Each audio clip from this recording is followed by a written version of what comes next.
Praise the lord. దేవునికి మహిమ కలుగును గాక.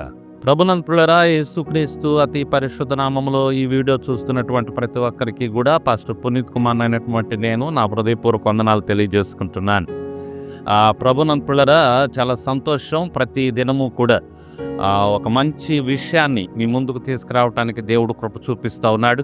మా పునీత్ కుమార్ చేజర్ల అనే యూట్యూబ్ ఛానల్ ద్వారా ప్రతిరోజు ఉదయం మీ ముందుకు వస్తున్నటువంటి ఈ డివోషనల్ మెసేజెస్ని మీరు వింటూ బలపరచబడండి. అలాగే మీకు తెలిసినటువంటి వారికి కూడా దయచేసి షేర్ చేయాలని, మరి వారు కూడా బలపరచబడితే ఆ క్రెడిట్ మీకే దొరుకుద్ది. కాబట్టి మరి మీకు తెలిసినటువంటి వారికి కూడా తెలియజేయండి, వారికి కూడా పరిచయం చేయండి. ప్రభునంతులరా, ఈ సమయంలో మరొక ప్రాముఖ్యమైనటువంటి విషయాన్ని మీకు తెలియచేస్తాను ఈ క్లుప్త సందేశం ద్వారా. సామెతల గ్రంథములో 3వ అధ్యాయం 27వ వచనం. ప్రభునంతులరా, పరిశుద్ధ గ్రంథం మనం ఎలా నడుచుకోవాలో, ఎలా ప్రవర్తించాలో, ఎలా జీవించాలో మనకు నేర్పిస్తూ ఉంటుంది. చాలా విషయాలు మనకు నేర్పిస్తూ ఉంటుంది పరిశుద్ధ గ్రంథం. దేవుని మనస్సు, పరిశుద్ధ గ్రంథంలో ఉన్నటువంటి వాక్యం ప్రకారం నడుచుకుంటే దేవుని మనస్సుని మరి ఆ మనస్సును బట్టి మనం నడుచుకున్నట్టే దేవుడు సంతోషించి మన జీవితాల్లో కార్యాలు జరిగిస్తాడు. ఇహలోకంలో పరలోకంలో మనం ఆశీర్వదించబడతాం. ప్రాముఖ్యంగా సామెతల గ్రంథంలో చాలా మంచి విషయాలు, మనం నడుచుకోవలసినటువంటి, మనం జీవించవలసినటువంటి, మనం ప్రవర్తించవలసినటువంటి మంచి విషయాలు మనకి సామెతల గ్రంథంలో కనపడతాయి. పిల్లలు, ఇక్కడ మనం చూస్తే ఒక మాట, సామెతల గ్రంథం 3వ అధ్యాయం 27వ వచనంలో ఒక మంచి మాట, మేలు చేయుట నీ చేతనైనప్పుడు దాన్ని పొందదగిన వారికి చేయకుండా వెన్ను తీయమాకు అనేటటువంటి మాట భక్తుడు తెలియచేస్తూ ఉన్నాడు పరిశుద్ధాత్మని సహాయంతో. మేలు చేయటం నీ చేతనైనప్పుడు, లేక మేలు చేసే పరిస్థితుల్లో మీరున్నప్పుడు, సహాయం చేసే పరిస్థితుల్లో మీరున్నప్పుడు, ఆర్థికంగా కానివ్వండి, లేకపోతే శారీరక పరంగా కానివ్వండి, మరి ఏ విధంగానైనా సరే మీకు కానీ సహాయం చేసే స్థితిలో మీరుంటే మీరు ఒకటి గ్రహించాలా, ఒకటి గ్రహించి దాని ప్రకారం చేయాలా. నేను సహాయం చేయగలను, సహాయం చేస్తున్నానని చెప్పి ఎలా పడితే అలా సహాయం చేయకూడదు, ఎలా పడితే అలా మేలు చేయకూడదు. ఒకటి గ్రహించి మనం సహాయం చేయాలి. అది చెప్తున్నాం ఇక్కడ.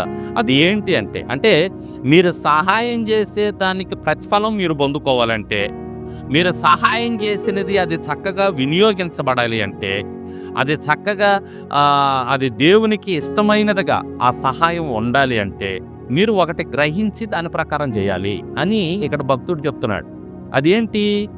ఏంటి అంటే మేలు చేయటం నీ చేతనైనప్పుడు అది పొందదగినటువంటి వారికి, అర్హులుగా ఉన్నటువంటి వారికి మాత్రమే చెయ్యాలి. పొందదగినటువంటి వారికి మాత్రమే చెయ్యాలి. ఆ చెయ్యటంలో వెనుతీయమాకు. దేవునికి మహిమ కలుగునుగా.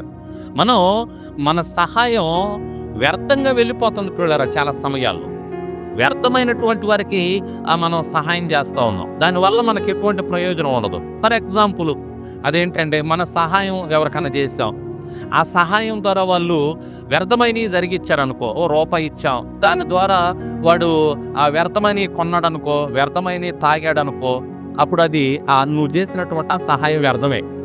దానివల్ల నా ప్రయోజనం లేదు. ఇప్పుడు కడుపు ఆకలితో ఉన్నాడు, నిజంగా ఆకలితో ఉన్నాడు, అతనికి ఒక ముద్ద ఆహారం పెడితే నువ్వు సహాయం చేస్తే దానివలన నీకు దేవుని యొక్క ఆశీర్వాదం పొందుకుంటావు. దానివలన నీకు ప్రయోజనం ఉంటుంది. నువ్వు చేసిన సహాయం సరిగ్గా వినియోగించబడుతుంది. లేకపోతే వ్యర్థమైనటువంటి వారికి చేసామనుకో, వ్యర్థమైనటువంటి వారికి అంటే ఆ వ్యర్థమైన తిని త్రాగి వ్యర్థమైనటువంటి పనులు చేసేవాళ్ళు, వాళ్ళకు నువ్వు సహాయం చేసావనుకో, నువ్వు చేసినటువంటి సహాయం నిరుపయోగం అయిపోయింది, దుర్వినియోగం అయిపోయింది. దానివలన ఎటువంటి ప్రయోజనం లేకుండా పోయింది. కాబట్టి అటువంటి వారికి చెయ్యొద్దు. ప్రభునంతులారా, ఎవరికి చెయ్యాలి?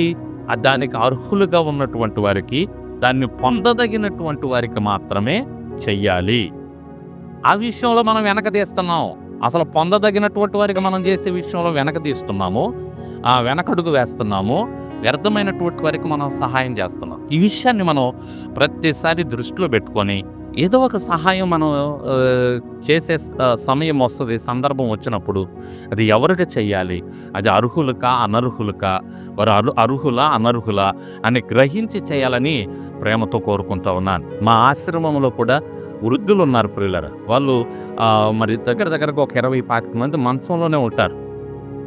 మన ఛానల్ ద్వారా మీకు షార్ట్స్ వస్తా ఉన్నాయి. మరి వీడియోస్ వస్తా ఉన్నాయి. మనం చేసేటటువంటి పరిచర్య. చాలామంది అడుగుతున్నారు, అయ్యా మరి అది నిజంగా జరుగుతుందా? మరి ఇప్పుడు చాలా చూస్తున్నామయ్యా మేము. చాలా మరి అంటే మోసపూరితమైనటువంటివి జరుగుతూ ఉన్నాయి. అక్కడ ఏమీ ఉండదు, మేము చేస్తున్నాం అని చెప్పేసి అంటూ ఉన్నారు. ఇటువంటి మేము వింటూ ఉన్నాం. ఇది నిజమా కాదని చాలామంది అంటూ ఉన్నప్పుడు నేను వారికి తెలియజేస్తున్నటువంటి విషయం ఏంటంటే, మీరు వచ్చి ఒకసారి చూడండి. ఒకసారి వచ్చి అర్హులా? అనర్హులా? ఇక్కడే కాదు, ఏ విషయంలోనైనా మీరు చేస్తున్నటువంటి సహాయము అర్హులకా? అనర్హులకా? అది ఒకసారి మీరు గ్రహించి చేయాలి. కాబట్టి నేను కూడా అదే చెప్తున్నా.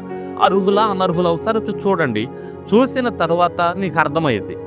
ప్రభునందు ప్రియులారా, ఒకవేళ రాలేని పక్షంలో మీరు వీడియో కాల్స్ చేయొచ్చు. వీడియో కాల్ అయితే డైరెక్ట్‌గా లైవ్ మీరు చూడొచ్చు. అలా కూడా మీకు ఇప్పుడు ప్రస్తుతం టెక్నాలజీ మనకుంది కాబట్టి మనం ఉపయోగించుకోవచ్చు. అలా చూసి అర్హులైతేనే సహాయం చేయండి. అనర్హులకి ఏమాత్రం సహాయం చేయొద్దు. ఇక్కడే కాదండి, మీ పర్సనల్‌గా గానీ, మీ దగ్గరగా గానీ, మీ చుట్టుపక్కల గానీ మీరు ఒకసారి గ్రహించి అర్హులకు మనం సహాయం చేద్దాం. అది బైబిల్ చెప్తున్నటువంటి విషయం. అనర్హులకు సహాయం చేసి నేను సహాయం చేశానని గొప్పలు చెప్పుకున్నా దాని వలన ఉపయోగం ఉండదు. దాని వలన దేవుని కృపను పొందుకోలేవు. దేవుని ఆశీర్వాదాలు పొందుకోలేరు. కాబట్టి ఈ విషయాన్ని గమనించాలని, మనం సహాయం చేసేటప్పుడు అది పొందదగినటువంటి వారికి చేయాలని ప్రేమతో ఒక దైవజనుడిగా కోరుకుంటూ, ఈ విధంగా చేస్తే దేవుడు మిమ్మల్ని ఆశీర్వదిస్తాడని తెలియజేస్తూ ఈ మాటలు ముగిస్తూ ఉన్నాను. దేవుడు మిమ్మల్ని దీవించి ఆశీర్వదించునుగాక. Amen, amen, amen.